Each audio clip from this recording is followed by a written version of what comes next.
నమస్తే అండి. మాతృదేవోభవ, పితృదేవోభవ, ఆచార్య దేవోభవ.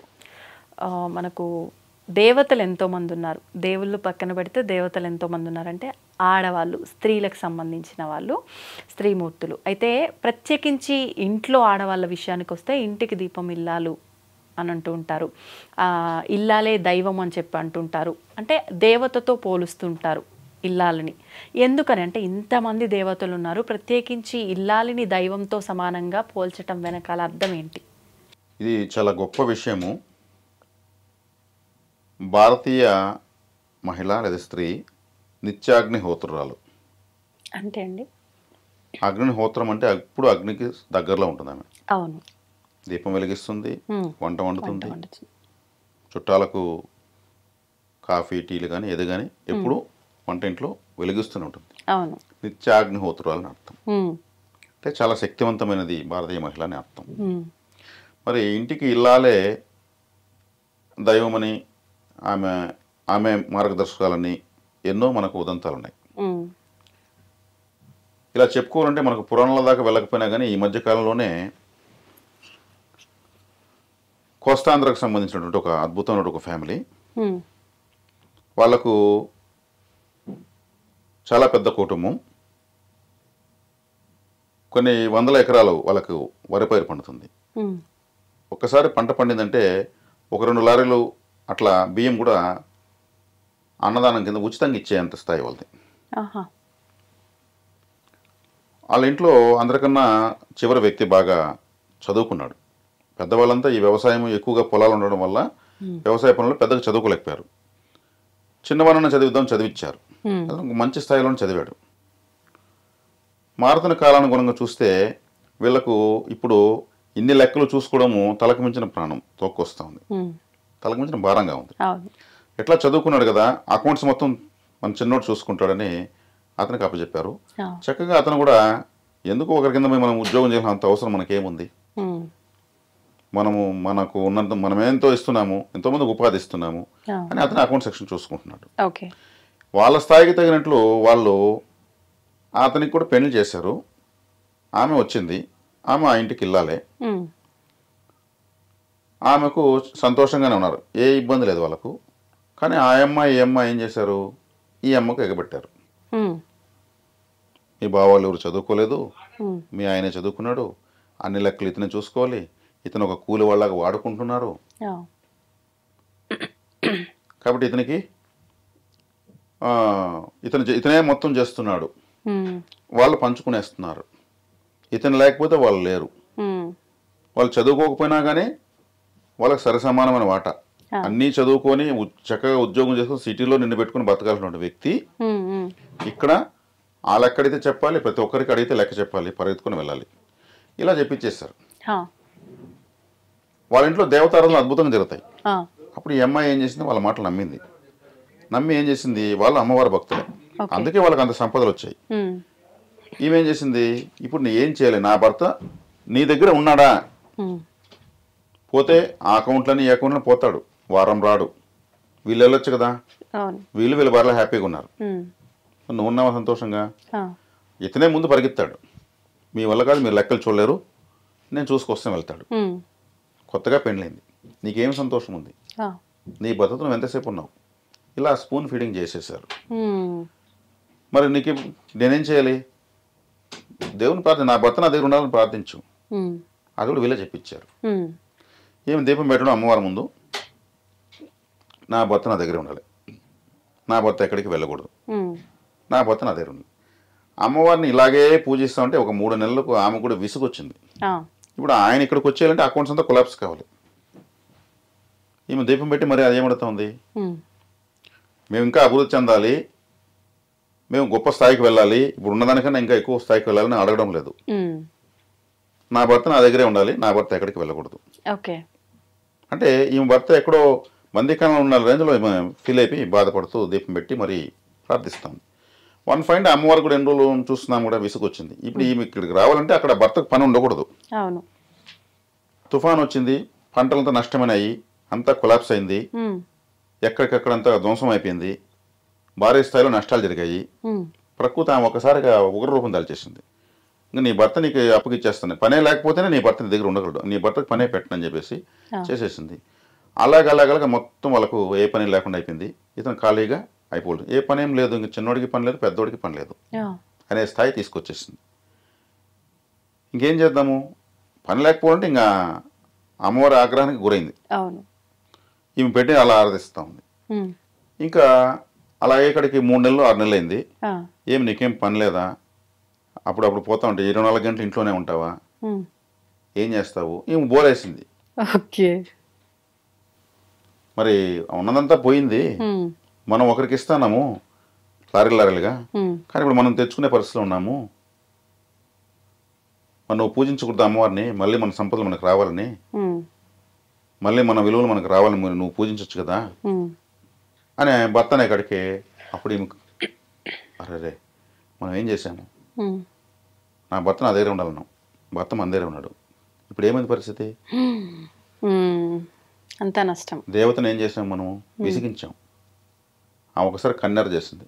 ఇప్పుడు మళ్ళీ మనం ఏం చేస్తున్నాము, భర్త నువ్వేంది 24 గంటలు ఉంటావు, చదువుకున్నావు, ఏం పోలేవో బయట అని మనమే విసుక్కుంటున్నాం. అదే దీపం పెట్టి అదే ప్రార్థన మనం అమ్మవారిని అభివృద్ధి చేయమని కోరుంటే వాళ్ళ మాటలు వీళ్ళ మాటలు మనం ఏం చేసాము అని ఆమెకే మొత్తం బోధపడింది. తిరిగి మళ్ళీ అదే ఇది తను చేస్తుంటే రాలేదు సంపద.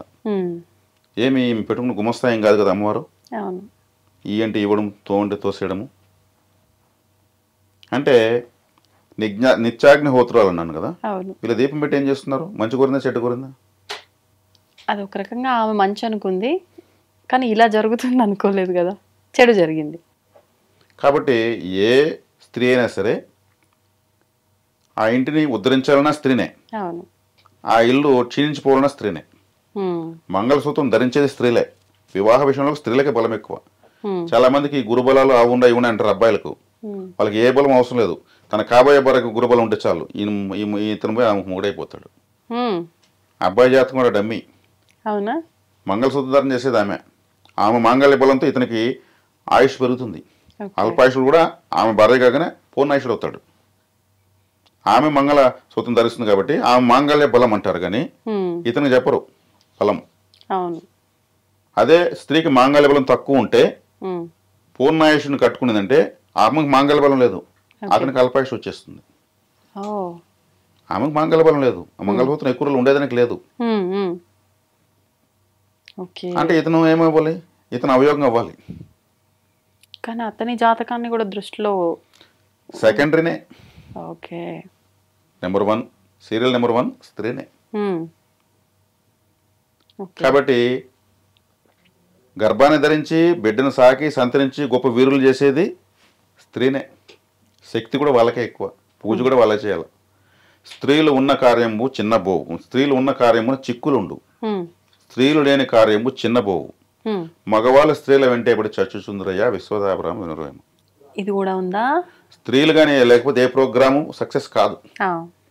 స్త్రీలు ఉన్నారంటే ఏదో ఒక చిక్కులు ఉంటాయి, ఆమె ఏమని చూడడము, ఆమె చైన్ చూడడము, ఆమె శారీని చూడడము, మూతులు తిప్పుకోవడం ఇదే ఉంటుంది. మగవాళ్ళు వీళ్ళ వెనకాల పడి వీళ్ళు చెప్పుకోలేకుండా బ్యాలెన్స్ చేసుకుంటా, అరవలేక మింగలేక కక్కలేక, లేకపోతే ఒక సమస్య ఉంటే ఒక సమస్య, అంటే వాళ్ళే డామినేషన్. ఈరోజు ఒక తేనె పెట్టిందంటే కొన్ని వేల ఈగలు తేనె తెచ్చి పెడతాయి, తేనె తెస్తాయి, అక్కడ రాణి ఈగని ఒకటి ఉంటుంది, ఆ రాణి ఈగ దగ్గర మెప్పు పొందాలని తెచ్చిపెడతాయి, రాణి ఈగ తెచ్చిపెడతా ఉంటాయి. రాణి ఈగ కోసం ఒక రాణి ఈగను తేనె పెట్టెలు పెట్టేవాడు ఒక రాణి ఈగలా పట్టుకుంటే అంటే చేతు మొత్తం చుట్టుపక్కల అన్ని మగ ఈగలను వచ్చి ఏంత పట్టుకునేస్తాయి, పాలిపోతాయి, అంతే. కాబట్టి ఇక్కడ ఇంటికి ఇల్లాలే దైవం, ఆమె డిసైడ్ కాకపోతే ఇంటికి ఇల్లాలే దయ్యం. ఇప్పుడు మనం వారానికి న్యూస్ చూస్తున్నాం, స్త్రీల వల్ల ఎంతమంది మోసపోతున్నారు, వాళ్ళు డిసైడ్ అయితే మోసం జరిగిపోతుంది, ఏమైనా జరుగుతాయి, మనం చెప్పుకోలేం, నోటితో చెప్పలేం, చెవులతో వినలేని ఘోరాలు జరుగుతున్నాయి. అదే వాళ్ళు డిసైడ్ అయితే సెకండ్ల మీద ఆ ఇల్లు ఒక వెలుగుతుంది. ఒక విజయవంతమైన వ్యక్తి వెనక ఒక స్త్రీ ఉంటుంది, అదే వ్యక్తి సర్వనాశనం అయిపోయేదానికి కారణం కూడా ఒక స్త్రీ ఉంటుందని మనకు పురాణాలు చెప్తున్నాయి. మరి మా సతీ సావిత్రి ఉంది, యమధర్మరాజునే ఓడించింది, అవును. ఇంకా ఆమె ఏ దేవత సపోర్ట్ తీసుకోలేదు, ఆ, గట్టిగా కూర్చుంది, నువ్వు నా భర్తను తీసుకొని పోవడానికి. అవును. అతను ఓడిపోయాడు. ఉమ్, మరి ఆమె ఎంత గొప్ప సాధ్వీమని. అవును. ఇట్లా తీసుకుంటే ఇంటికి ఇల్లాల దైవం అంటే ఇంకా దాన్ని మనం వెల కట్టలేం. అంటే వాళ్ళు ఏదైనా సాధించగలరు. ఏమైనా సాధిస్తారు, ఏమైనా అవుతుంది. ఓకే. అందుకే క్షమయా దరిద్రి అన్నారు. భూదేవుకున్నంత సహనం కావాలి. కాబట్టి ఇక్కడ నేను చెప్పాను కదా, ఆమె దీపం పెట్టి ఏం కోరుకున్నది, నా భర్త నా దగ్గరే ఉండాలనుకుంది. అవును. అతనుకున్న బాధ్యతలన్నీ వదిలేస్తేనే తన దగ్గర ఉండగలడు. ఆ బాధ్యతలను వదిలేయాలంటే అక్కడ ఏంది లేకుండా శూన్యం చేసేయాలి. ఉమ్, ఇప్పుడు కూడా స్టిల్ నవ్వు ఉమ్, ఏ స్త్రీ అయినా వాళ్ళ వాళ్ళ కుటుంబాన్ని ఏ స్థాయికని తీసుకెళ్ళిపోవచ్చు. వాళ్ళ సంకల్ప శక్తి అలా ఉంటుంది. నిజంగా ఒక మొక్కుకి ఒక కోరికకి ఇంత బలం ఉంటుందా? అలా కోరుకుంటే ఇప్పుడు ఇది ఆమె భర్త పక్కన ఉండాలి అని కోరుకోవడం చేయడం వల్లనే అదంతా కొలాప్స్ చేసేసి తీసుకొచ్చి భర్తను పెట్టేసింది ఇంట్లో. మరి మంచి కోరుకున్నప్పుడు ఎందుకు ఇలా జరగవు అంటారు? దానివల్ల కర్మ సిద్ధాంతం ఎంతో ఉంటుంది. ఉమ్, దానికంతా కరెక్షన్ జరిగేదని టైం ఉంటుంది. ఉమ్, దాన్ని అర్థం చేసుకోవాలంటే ప్రతి ఒక్కరికి మినిమం అన్న కాస్త జ్ఞానం ఉండాలి. ఉమ్, అంటే ఇక్కడ మంచి చెడులు అంటే రుణానుబంధ రూపేణ పశుపత్ని సుతాలైనారు. వాళ్ళ పూర్వజన్మ సుకృత దుష్కృతాలు బట్టి ఉమ్, ఈ జన్మలో వాళ్ళ పూర్వజన్మ కర్మ అనుభవించేటప్పుడు ఈ జన్మలో అనుభవించిన సౌఖ్యాన్ని అనుభవించలేరు. ఆ, ఇప్పుడు ఈ జన్మలో ఏదో నాకు తీరాలి, నేను ఏదో గొప్పవాడిని కావాలి అని ఒక పూజో పరిహారమో ఏదో చేస్తే ఉమ్, వీళ్ళకి అది తీరదు. కానీ వీళ్ళు పూజ చేశారు, పూజకి ఫలితం ఉండాలి కదా.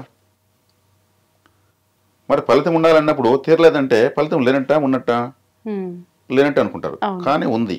ఆ, ఎలా ఉన్నట్టు? ఇప్పుడు ఒక వ్యక్తి లేదా ఒక స్త్రీ ఎవరో ఒకరు ఉమ్, ఈ జన్మలో ఉన్నారు, బతుకుతున్నారు, బాధలు సుఖాలు రెండు కలిసి ఉన్నారు. వీళ్ళు సమస్యలు తీరాలని దేవునికి పూజలు చేశారు. వీళ్ళ సమస్యలు తీరడం లేదు, కానీ పూజలు చేస్తూనే ఉన్నారు. వీళ్ళు గత జన్మలో ఎక్కడో పుట్టారు, ఎక్కడో పెరిగారు, అక్కడ కుటుంబం ఉంది, అక్కడ వీళ్ళు చనిపోయారు, అక్కడ ఒక శ్మశానంలో వీళ్ళ బాడీ ఉంది. ఉమ్, అక్కడ వీళ్ళు ఫోటో పెట్టి వాళ్ళకి సంబంధించిన వాళ్ళు ఉంటారు. అంతకుముందు జన్మలో అలా ఉంటుంది. ఒక 20 జన్మలుగా 20 ఊర్లలో వీళ్ళు పుట్టి 20 జన్మల్లో 20 చోట్ల వీళ్ళ బాడీ పాత పెట్టుబడి ఉంటుంది. గత జన్మ బాడీలు అవి. ఓకే. ఈ జన్మలో మాత్రం వీళ్ళు ఇక్కడ ఉన్నారు. ఆయా జన్మల్లో కంప్లీట్ చేయకుండా కొంత కొంత కర్మ మిగిలిపోయి ఉంటుంది. అంతా కాదు. ఉమ్, ఉమ్, ఇదంతా కూడా మళ్ళీ ఇప్పుడు జన్మ తీసుకున్నారు కదా వీళ్ళు, అవును. వీళ్ళ అకౌంట్లో పాత బాకీ కింద వీళ్ళ అకౌంట్లో ఉంటుంది. అది ఓకే. ఓకే. గత జన్మ కర్మ అంటే అది. జన్మ కర్మ. మీకు ఒక 20 జన్మలు చెప్పాను, అది 40 జన్మలు కావచ్చు, ఎన్ని జన్మలు కావచ్చు, అంతా కూడా కంప్లీట్ చేయలేరు. కొంత కొంత మిగిలిపోతుంది. అది బ్యాంక్ బ్యాలెన్స్ లాగా, ఒక బ్యాంక్ లోన్ లాగా మళ్ళీ ఈ జన్మలో వెంటనే వస్తూ ఉంటుంది. ఇప్పుడు ఈ జన్మలో చేసినటువంటి ఉన్న సమస్యకు వీళ్ళు పరిహారం చేస్తారు.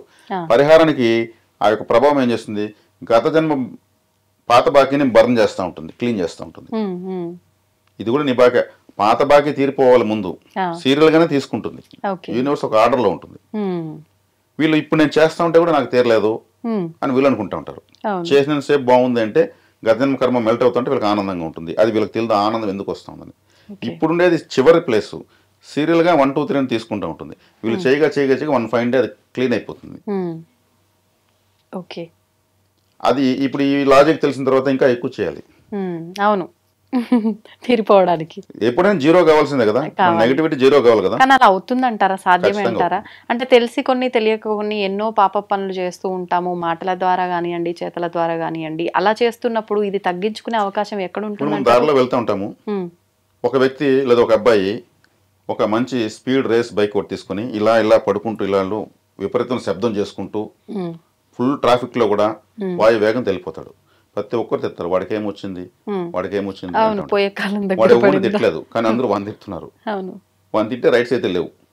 వాడు తప్పు చేసుకుంటే వాడు అనుభవిస్తాడు, కానీ తిట్టకుండా వీళ్ళు ఉండలేరు. అలా అనిన దానికి మైక్రోలో కొంత వచ్చి కర్మ అంతని కూర్చుంటుంది. ఇక్కడ ఎవరు గొడవ పడుతూ ఉంటారు, వాళ్ళకి ఏమొచ్చింది పోయేదానికి అంటాం. ఆ మాటనే రైట్స్ మనకు లేవు. వాళ్ళకి తిమ్మురు పట్టు తిని దరకను కొట్టుకుంటున్నారు.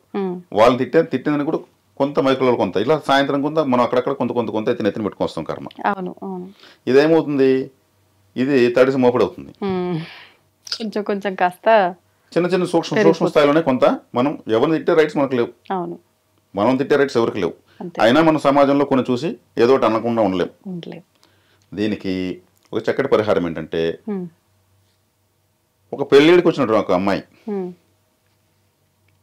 ఆ అమ్మాయి కూర్చోబెట్టి ఆమె జగన్మాతగా భావించి చీర సార పెట్టి ఆమెకు గాజులు పసుపు కుంకుమ అన్నీ పెట్టి చక్కగా బట్టలు పెట్టి ఆమె చేతితో అక్షింతలు వేసుకుంటే ఆమె సంతోషంగా వేస్తుంది అమ్మాయి. అయ్యో నాకు ఇంత మర్యాద చేశారని నన్ను దేవతగా భావించాను. అప్పుడు ఎప్పుడైతే నెత్తిన వేస్తుందో ఇవన్నీ గబ్బిలాగా ఎగిరి పొడుస్తాయి. ఇదొక పరిహారం. అలా అప్పుడప్పుడు చేసుకుంటా ఉంటే అది క్లెన్జింగ్ అవుతుంది. అందుకే నవరాత్రులు వస్తే ఒక్కొక్క వయసులో ఒక అమ్మాయిని ఒక్కొక్క రోజు తీసుకొచ్చి కూర్చోబెట్టి పూజలు చేసి దేవతగా భావించి పూజిస్తారు. కుమారి పూజ అని చెప్పి. ఓకే, ఇటువంటి వాటికి మన సైడ్ వాళ్ళు ఎక్కువగా చేయరు కదా. అయితే ఉన్న ఈ ఆచారం ఎక్కడ చేసుకున్నా చాలా మంచిది. ఓకే, అప్పుడు ఎగిరిపోతుంది. ఎంత సంతోషం అంటే శ్రీశైలం గేట్ లేదు అంత ఆనందంగా అమ్మాయి ఆశీర్వదిస్తుంది. ఈ చిన్న చిన్న చిరు చిరు చిరు చిరు దోషాలన్నీ కూడా ఎగిరిపోతాయి. ఇది చేసుకోవచ్చు. కాబట్టి ఇప్పుడు ఈ పూజలు చేసేదాని వల్ల ఫలితం అయితే వస్తుంది. అది మన పాత బాకిని బర్న్ చేస్తుంది. అది కావాలా, అది వదిలేసిన బాణం.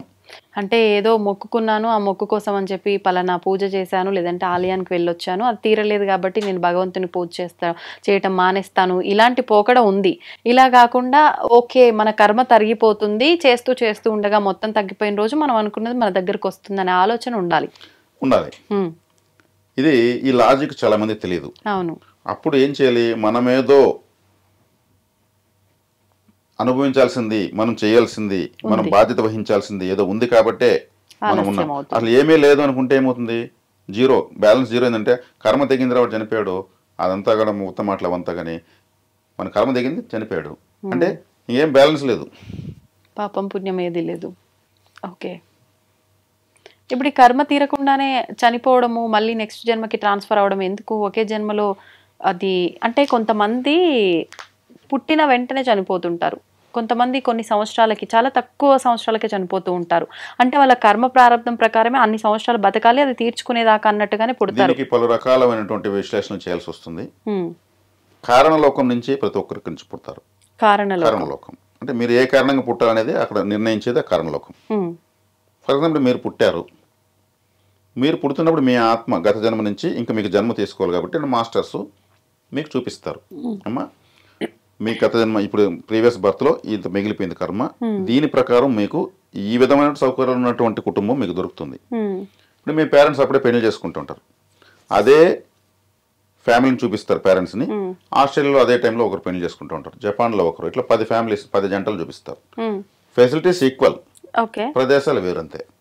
మీరు నాకు ఇక్కడే హైదరాబాద్ కన్నా ఇక్కడే నాకు వీలు చాలు, నాకు వీలుతో ఇక్కడ వాళ్ళ మధ్యలో వెళ్ళిపోతానని చెప్పేసి మీరు సెలెక్ట్ చేసుకుంటారు. మనమే చూస్ చేసుకోవాలి.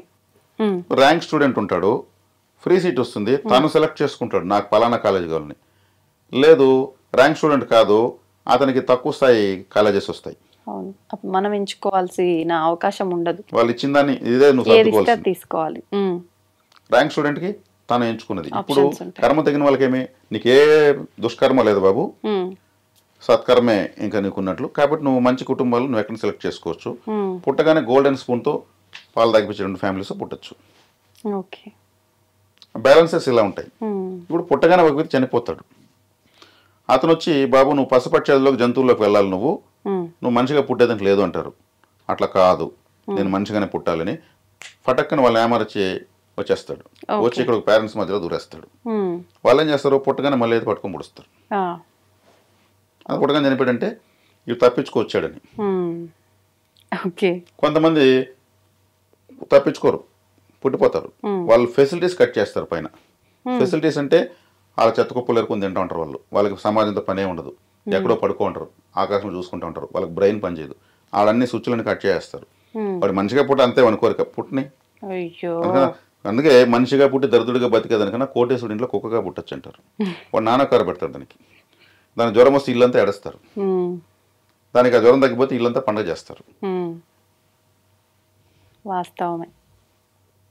అందుకే వాళ్ళంతా ఎవరు వాళ్ళకి ఆధార్ కార్డులు ఉండవు, పాన్ కార్డులు ఉండవు, ఓటర్ ఐడీలు ఉండవు, ఏముండవు, వాళ్ళకు లెక్కలోనే లేరు. వాళ్ళకంతా ఒక కుప్పతోటి కనిపిస్తే వాళ్ళకు ఒక సంపద ఉన్నట్టు. అక్కడ ఆడ ఏరుకొని తినేసి హాయిగా మళ్ళీ ఇంకో చోట గోడ కింద అనుకుంటారు. అలా మనిషిగా పుట్టడం ఎందుకు, ఫెసిలిటీస్ పైన కట్ చేస్తారు. వాడు అక్కడ మాస్టర్స్ని ఏమార్చినట్టు. ఇది ఆత్మవిద్య కింద వస్తుంది ఇప్పుడు మనం మాట్లాడింది. కాబట్టి మన స్థితికి తగినట్టు మనము కర్మను ఎంచుకుని కర్మ సంబంధమైన కుటుంబాన్ని మనం ఎంచుకున్నామంటే ఆడ మనం దాన్ని మెల్ట్ చేయొచ్చు. ఓకే. ఇంకొంచెం విజ్ఞానం సంపాదించుకుని ఇంకొంచెం మన ఉత్తమ జన్మకి వెళ్ళాలి. మోక్షం కోసం ప్రయత్నించకూడదు. మోక్షము నాకు కావాలి, నాకు మరో జన్మ వద్దు అంటే వాళ్ళు కర్మ నుంచి తప్పించుకుంటానట్టు, ఇంకో ఉత్తమ జన్మ నుంచి వాళ్ళు వద్దు అనుకుంటున్నట్టు. మోక్షం అనేది ఇప్పుడు నేను చెప్పే వర్షం ప్రకారము మోక్షం అనేది ఏదంటే అన్నింటినీ తప్పించుకొని పోతున్నట్టు తెలివిగా. ఉత్తమ జన్మకి వెళ్ళాలి, ఉత్తమోత్తమంగా మళ్ళీ పుడుతూనే ఉండాలి. అంటే జన్మరాహిత్యాన్ని కోరుకోకూడదు. నేను కైలాసంలో ఉండాలంటే కైలాసంలో ఉంటే ఒక నెల కూడా ఒక వారం రోజులు ఉంటారు తెలుసా మీకు? అవునా? పరమేశ్వరుడు మెడిటేషన్ చేస్తుంటాడు, పార్వతీదేవి చక్కగా ఆమె కూర్చోంటుంది, ఎవరి పనులు వాళ్ళు ఉంటారు. అక్కడ సూపర్ మార్కెట్ ఉండదు, ఒక టీ స్టాల్ ఉండదు. అంటే అప్పుడు మనం ఆత్మగానే ఉంటాం కదా, ఇవన్నీ మనకెందుకు? కరెక్టే, బానే ఉంది. ఎంతసేపు చూస్తాం వాళ్ళ మొక్కలు మనం? ఒక విధంగా బోర్ అయిపోతుంది. నేను ఫన్నీగా చెప్తున్నా, ఒక విధంగా వాస్తవం దగ్గర చెప్తున్నా. అదే అనుగ్రహం, భగవంతుని అనుగ్రహంతో మంచి జన్మ వచ్చి అదే దేవుడు ఆరాధన ఇక్కడ చేసుకోవచ్చు. ద్వాదశ జ్యోతిర్లింగాలు తిరగచ్చు, శివరాత్రికి చక్కగా వేడుక చేసి ఒక 1000 మందికి భోజనం ఎక్కడ చేస్తాము. మళ్ళీ ఎప్పుడైతే తల్లి కడుపులోంచి బయటపడతామో మళ్ళీ ఈ వీటిలో కొట్టుమిట్టాడుతూనే ఉంటాం కదా. అది ఉత్తమ జన్మ అని చెప్పి తీసుకున్నా ఇక్కడ మళ్ళీ ఏదో కర్మలు చేస్తాం కదా. అంటే ఇక్కడ కర్మలు చేయకుండా కూడా ఉత్తమోత్తమైనటువంటి జ్ఞానంతో బతకగలిగే అదృష్టాన్ని తీసుకొని రావాలి ఇక్కడికి. ఎవరిని చేస్తున్నా మనము తామరాకు మీద నీటి బుట్టు వలె ఎలా ఉండాలో ఆ జ్ఞానం సంపాదించుకోవడమే ఉత్తమ జన్మ. నిజంగా అన్నింటిని చూస్తూ దేనికి చలించకుండా. కాబట్టి ఇక్కడ బుద్ధి సూక్ష్మం చాలా ఇంపార్టెంట్, ప్రభావితం చేస్తాయి. అవును. ఏదో సినిమాలో ఏదో లక అని రారా రారా అంటాయి చూడు, అలా అంటూనే ఉంటాయి పరిస్థితులు. అవునవును. మనమే పోకూడదు. అంటే ఆలోచనకు పదును పెట్టాలి. సూక్ష్మంగా ఆలోచిస్తే చాలు. ఓకే. ఔషధం చేదుగానే ఉంటుంది, విషం తీయగానే ఉంటుంది.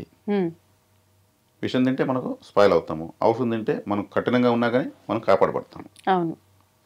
మరి గొప్ప వాళ్ళు కారణ జన్మలు పుడతారు కదా, లోకానికి ఒక మెసేజ్ ఇచ్చి ఇలా పోవాలని ప్రపంచానికి ఒక మార్గదర్శకులై వాళ్ళు సింపుల్గా బాడీని నవ్వుతూ టాటా చెప్పేసి వెళ్ళిపోతారు.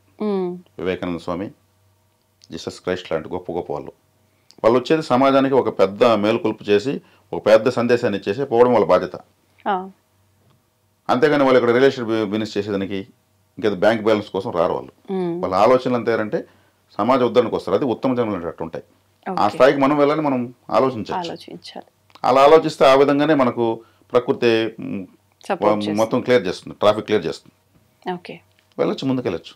దీనికేమి మనకు ఎక్కడో ఎంఆర్ఓ సర్టిఫికెట్, ఇంకొకరి పర్మిషన్, ఎమ్మెల్యే రికమెండేషన్ అవసరం లేదు. మనమే మానసికంగా ఆ ట్రాఫిక్ క్లియరెన్స్ మనమే చేసుకోవచ్చు, మనం బ్రెయిన్ ఆర్డర్లోకి తెచ్చుకోవచ్చు. ఇదే సాధన.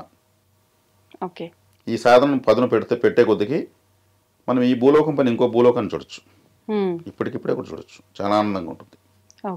ఇది ఆలోచించే విధానం తెలియనప్పుడు ఏమవుతుంది, మనము ఈ మెటీరియల్ లైఫ్లోకి చిక్కుకునేస్తాం. ఇలా ఆలోచించగలిగితే మన తలపై నుంచి ఎన్నో బరువైన కవచాలు ఎగిరిపోవడం మనమే గమనిస్తాం. చాలా తేలికవుతుంది. ప్రతిదీ లైట్ తీసుకోవాలి. అయితే లైట్ తీసుకోవాలా, స్ట్రాంగ్ తీసుకోవాలనేది ఏం లేదు, కానీ సూక్ష్మంగా ఆలోచించాలి. బుద్ధి సూక్ష్మతలోనే అదే సూక్ష్మంలో మోక్షం ఉందంటారు అండి. అలా సూక్ష్మంగా ఆలోచించగలిగితే చాలా బాగుంటుంది. ఓకే, ధన్యవాదాలండి. ధన్యవాదాలు.